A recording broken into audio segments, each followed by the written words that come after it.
Caralho! Cara. Acabamos de ser... foi uma cerimônia australiana, aborígene. Hoje nós vamos conversar com Álvaro Machado Dias. Que legal estar aqui de volta, pessoal. Cara, Obrigado por ter vindo aí obrigado novamente. por vir aí de novo, cara. De Uma verdade. satisfação. Que porra era essa que tu tava tocando, cara? Se chama didgeridoo. É um instrumento aborígena australiano. E ele é só um cano furado, tá? Ele, em geral, ele é furado, ele é comido por dentro por cupins. E aí ele fica bem sólido por fora e você assopra. E aí tem um lance de fazer uma respiração circular, ou seja, assoprar e respirar ao mesmo tempo, para você manter o Som ritmo contínuo. rolando. E o resto você faz na boca. Você faz o ritmo que você quiser na boca. Entendi. E é na Austrália que foi inventado isso? Na Austrália que foi... É engraçado usar o conceito de inventado, que faz todo sentido, porque a gente está acostumado a dizer assim, né? O sujeito ocidental, capitalista, inventou alguma coisa. Mas, na verdade, sim, foi inventado pela população aborígena da Austrália. Assim, na verdade, do Pacífico Sul, em geral, você tem esse instrumento, assim, tá? Mas a Austrália é um lugar onde ele é realmente, assim, cultuado, estudado. Tem muita gente que toca profissionalmente, toca até em orquestra. E tem uma coisa muito interessante desse instrumento, que é o seguinte, esse som que ele faz, né, ele está numa nota, cada um tem... Né, o meu didgeridoo aqui, ele está em Ré, mas o lance mais interessante é que ele tem uma ressonância. E a ressonância dele está em 7.8 Hz, mais ou menos, em 7, 8 Hz. E a gente chama isso de ressonância de Schumann. E é a mesma ressonância do planeta Terra. Caralho! Então tem uma coisa Que loucura interessante isso aí. nisso. Eu não sei se tem a ver com a questão, mas especificamente tem muita gente que usa esse instrumento de maneira terapêutica. Por exemplo, se você soprar isso no corpo de alguém, o corpo vibra de uma maneira, assim, inacreditável. A experiência é forte, é indescritível. Pode crer. Muito legal, assim.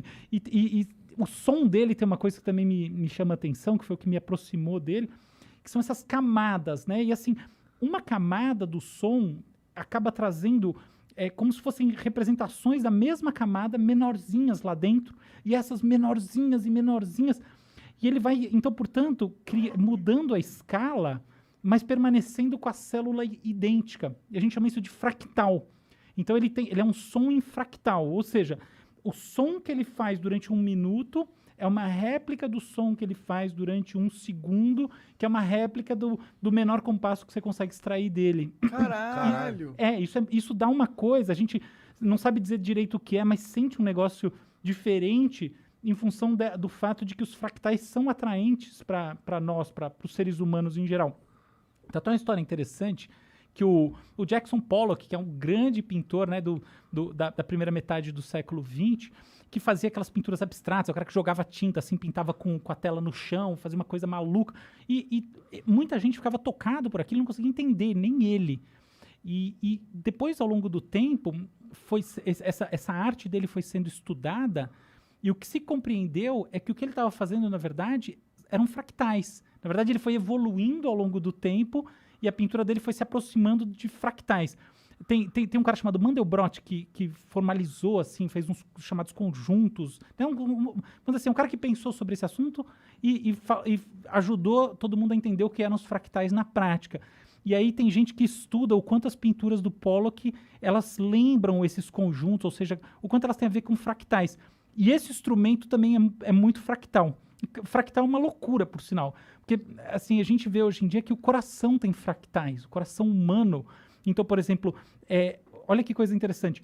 As batidas do coração, muito como o didgeridoo, durante um certo período, elas emulam os períodos menores.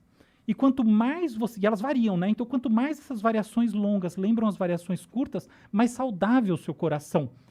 E a mesma coisa no cérebro. Hoje em dia a gente entende que as estruturas das redes neurais do cérebro humano e outros cérebros, na verdade, elas são fractais também. Então elas têm esse princípio que o funcionamento, por exemplo, todos os neurônios funcionando juntos, aquele monte de disparo, essa coisa toda.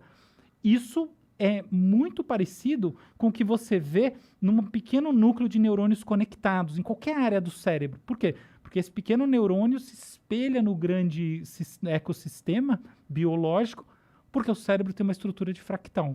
Entendi. Muito legal, Mas né? é um pequeno neurônio que se espelha no cérebro ou o cérebro que se espelha no pequeno neurônio? Então, o interessante de fractal, essa pergunta é maravilhosa. é que as duas coisas são verdade ao mesmo tempo. A gente fala que os fractais, eles são livres de escala. O que quer dizer isso? Pensa numa árvore, tá? A árvore é um exemplo bom de fractal. A estrutura, a arborescência da árvore é uma arborescência que é idêntica do ramo.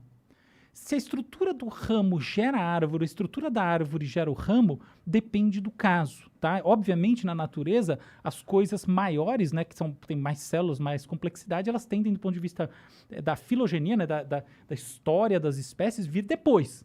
Mas não é sempre que é assim. Você tem uma série de transformações. Então, árvores que, por exemplo, têm seus descendentes. A árvore, obviamente, sofre o mesmo processo seletivo que animal, né? Obviamente.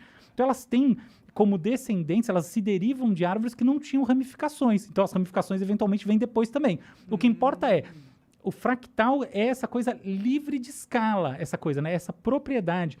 E é maravilhoso, porque na natureza a gente está cheio deles. Assim, eu acho que o exemplo que você deu agora é perfeito, porque a gente vê na árvore e outras coisas, mas essa sensação de que o pequeno vem do grande, ou o grande vem do pequeno, esse sentimento do paradoxo, né? O que é simplesmente reflexo de que é um equilíbrio perfeito entre as duas coisas. Entendi. Porra, maneiro demais. Mas muito interessante esse negócio dos fractais, eles serem, por exemplo, correlacionados à saúde da cabeça.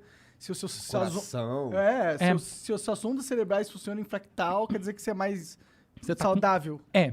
Isso são estudos super novos. É óbvio que assim tudo que está na fronteira, né, do conhecimento está aí para ser também desafiado e eventualmente em algum momento deixado de lado.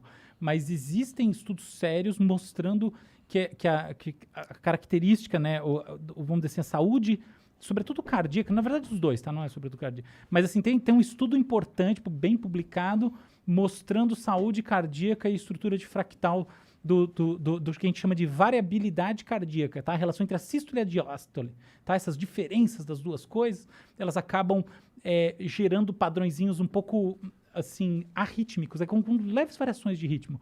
E essas leves variações num período pequenininho emulam aquilo que a gente vê num período mais longo. Seu coração não bate sempre igual, né? Inclusive ele muda durante o dia, a noite, etc. E é isso. E essa história dessas variações tem uma representação na pequena batida e, de fato, Nossa aí você tem Senhora, saúde. que pira.